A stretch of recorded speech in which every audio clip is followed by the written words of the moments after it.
Hello students, आज हम पढ़ेंगे force between two parallel conductor carrying current. इस टॉपिक के अंदर हम फोर्स निकालेंगे दो पैरेलल करंट कैरिंग कंडक्टर के बीच में।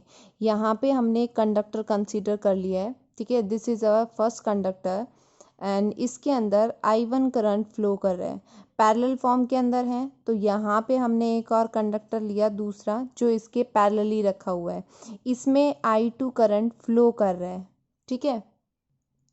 और इन दोनों के बीच का जो डिस्टेंस है वो हमने यहाँ पे क्या लिया है, R लिया है। अब ये दोनों कंडक्टर जो हम यहाँ पे कंसीडर कर रहे हैं कि इनफाइनाइट लॉन्ग कंडक्टर हम यूज़ कर रहे हैं, ठीक है। अब देखो, हमें पता है, हमने प्रीवियस टॉपिक में पढ़ा है कि जब कोई भी करंट कैरिंग कंडक्टर है, ठीक है, या कोई भी कंडक्टर है उसमें से करंट फ्लो करता है तो वहाँ पे मैग्नेटिक फील्ड जो है वो क्रिएट होंगी। तो इस कंडक्टर के अंदर से जब करंट फ्लो करेगा तो यहाँ पे भी मैग्नेटिक फील्ड क्रिएट होंगी और वो कुछ इस तरीके का पैटर्न बनाएंगी। और यहाँ पे जो पैटर्न बनेगा वो कैसा होगा, कोसेंट्रिक पैटर्न आ जाएगा। सबके सेंटर जो है वो क्या होंगे, सेम हो जाएंगे। ये सेंटर कंसीडर कर लेंगे सबका इस तरीके से। और एक पॉइंट पे आके जो मैग्नेटिक फील्ड है फर्स्ट कंडक्टर से जो फॉर्म हो रही है वो सेकंड कंडक्टर को टच करेगी। इस पॉइंट के ऊपर मैग्नेटिक फील्ड बन रही है, दैट इज B1। अब हमें यहाँ पे मैग्नेटिक फील्ड की डायरेक्शन निकालनी है। मैग्नेटिक फील्ड की डायरेक्शन निकालने के लिए हम यहाँ पे यूज़ करेंगे right hand rule. Right hand rule इस तरीके से यूज़ किया जाता है। थंब जो है वो किसको रिप्रेजेंट करता है, डायरेक्शन ऑफ करंट। और ये जो ग्रिपिंग है ये किसको रिप्रेजेंट करती है, मैग्नेटिक फील्ड को। अब देखो यहाँ करंट कैसे फ्लो कर रहा है, अपवर्ड डायरेक्शन में। तो इसको हम इस तरीके से अप्लाई कर रहे हैं, ये करंट हो गया और ये ग्रिपिंग हो गई। तो जो ग्रिपिंग है वो कैसे हैं, इनवर्ड डायरेक्शन में जा रही है जब हम ऐसे करंट अपवर्ड कर रहे हैं। तो यहाँ मैग्नेटिक फील्ड जो है वो इस तरीके से फ्लो करेगी, ठीक है। और यहाँ पे इसका जो पैटर्न है वो क्या है, इनवर्ड। इनवर्ड के लिए हम क्या यूज़ करते हैं, क्रॉस साइन यूज़ करते हैं। तो ये पैटर्न यहाँ पे इसका क्रिएट हो जाएगा। अब देखो, मैग्नेटिक फील्ड फॉर्म हो रही है, इसमें करंट फ्लो कर रहा है, तो ये कंडक्टर फोर्स एक्सपीरियंस करेगा। वो फोर्स निकालने के लिए हम यहाँ पे क्या यूज़ करेंगे, Fleming left hand rule. Left hand rule इस तरीके से होता है, father mother children, force magnetic field and current. अब देखो करंट हमारा कैसे मूव कर रहा है, अपवर्ड डायरेक्शन में, और मैग्नेटिक फील्ड जो है वो हमारी कैसे है, इनवर्ड डायरेक्शन में। तो ये रूल यूज़ करके हम यहाँ पे फोर्स निकालेंगे। तो देखो इस तरीके से बन जाएगा, करंट हमारा ऐसे अपवर्ड जा रहा है, मैग्नेटिक फील्ड जो है वो इनवर्ड हो गया, फोर्स हमारा कैसे मूव करेगा, आउटवर्ड मूव करेगा। तो ये जो डायरेक्शन है वो फोर्स की आ जाएगी। दोबारा देखो, करंट जो है वो हमारा ऐसे मूव कर रहा है अपवर्ड, यहाँ पे अपवर्ड जा रहा है, मैग्नेटिक फील्ड इनवर्ड है, यहाँ भी इनवर्ड है। फोर्स की डायरेक्शन हमारी क्या हो जाएगी, सेकंड से फर्स्ट कंडक्टर। तो सेकंड जो कंडक्टर है वो इतना फोर्स एक्सपीरियंस करेगा, इसको हम नाम दे देते हैं F2।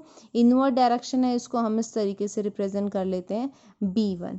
सिमिलरली अब हम क्या करेंगे, सेकंड केस यूज़ करेंगे। सेकंड केस में हम इस तरीके से करेंगे, ये फर्स्ट कंडक्टर, इसमें I1 करंट फ्लो कर रहा है, ये सेकंड कंडक्टर, इसमें I2 करंट फ्लो कर रहा है। अब I2 वाली कंडीशन के अंदर हम मैग्नेटिक फील्ड लेंगे और I1 से हम फोर्स की डायरेक्शन निकालेंगे। तो यहाँ पे ये कोसेंट्रिक सर्कल बनाएगा इस तरीके से, और ये सर्कल जो है वो सेकंड पे टच करेंगे। मैग्नेटिक फील्ड निकाल रहे हैं यहाँ पे हम, ठीक है। इस वाले केस में मैग्नेटिक फील्ड की डायरेक्शन निकालने के लिए सेम रूल यूज़ करेंगे, राइट हैंड रूल।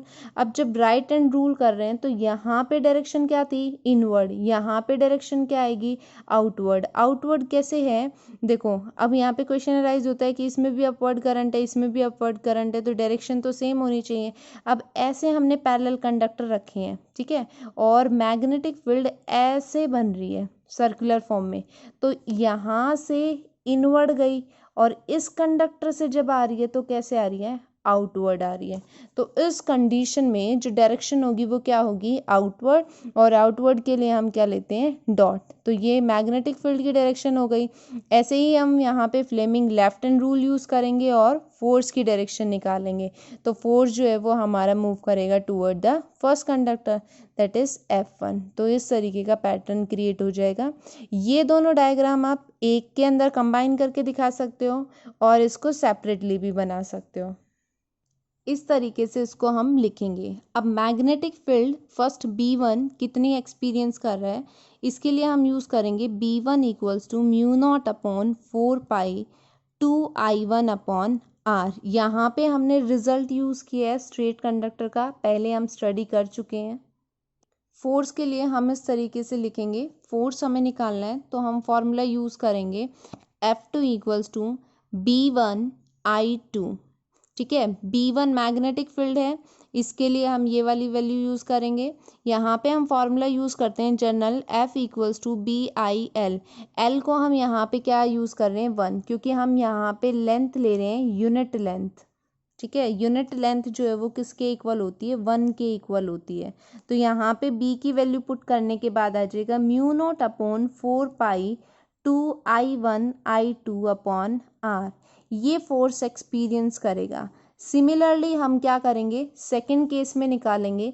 जब हम सेकंड केस में निकाल रहे हैं तो यहाँ मैग्नेटिक फील्ड B2, यहाँ आ जाएगा करंट I2, एंड यहाँ पे आपका क्या चलेगा, F1, और यहाँ पे आ जाएगा आपका B2, और यहाँ पे I1। सेम आपके पास रिजल्ट आएगा दोनों कंडीशन में, F1 और F2 कंडीशन में ये इतना फोर्स एक्सपीरियंस करेगा। इसका मतलब क्या है, यहाँ पे करंट जो है सेम डायरेक्शन के अंदर मूव कर रहा है। जब सेम डायरेक्शन में मूव करेगा तो ये क्या करेगा, अट्रैक्ट करेगा। ठीक है, अब इसका दूसरा केस आता है। दूसरे केस में हम क्या करेंगे, यहाँ पे दोनों में डायरेक्शन सेम थी, अब डायरेक्शन हम लेंगे अपोजिट। जब हम अपोजिट डायरेक्शन लेंगे तो ये रिपेल करेगा। अपोजिट के केस में हम इस तरीके से लेंगे, दो कंडक्टर लिए, फर्स्ट में करंट फ्लो कर रहा है I1, सेकंड में फ्लो कर रहा है I2, डायरेक्शन अपोजिट हो गई। ठीक है, सेम हम यहाँ पे यूज़ करेंगे फ्लेमिंग लेफ्ट हैंड रूल और राइट हैंड रूल का। उससे हम मैग्नेटिक फील्ड निकालेंगे। अगर करंट फ्लो कर रहा है अपवर्ड तो जो डायरेक्शन होगी वो कैसे हो जाएगी, इनवर्ड डायरेक्शन होगी, और जब डाउनवर्ड है उसमें क्या होगी, आउटवर्ड डायरेक्शन होगी। तो यहाँ मैग्नेटिक फील्ड इस तरीके से मूव करेगा और यहाँ पे मैग्नेटिक फील्ड इस तरीके से मूव करेगा। ये आ जाएगा B1 and this is B2। Force की डायरेक्शन निकालने के लिए हम यहाँ पे यूज़ करेंगे फ्लेमिंग लेफ्ट हैंड रूल। तो यहाँ पे इस कंडीशन में फोर्स आएगा F1 और इस कंडीशन में आ जाएगा F2। अब देखो यहाँ पे डायरेक्शन क्या थी, अपोजिट, फोर्स भी एक दूसरे से दूर मूव कर रहे हैं, तो ये रिपल्शन वाली कंडीशन हो गई। यहाँ पे करंट क्या था, सेम था, ये इस कंडक्टर की तरफ मूव कर रहा है और ये इस कंडक्टर की तरफ मूव कर रहा है, तो इसमें क्या हो गया, अट्रैक्टिव।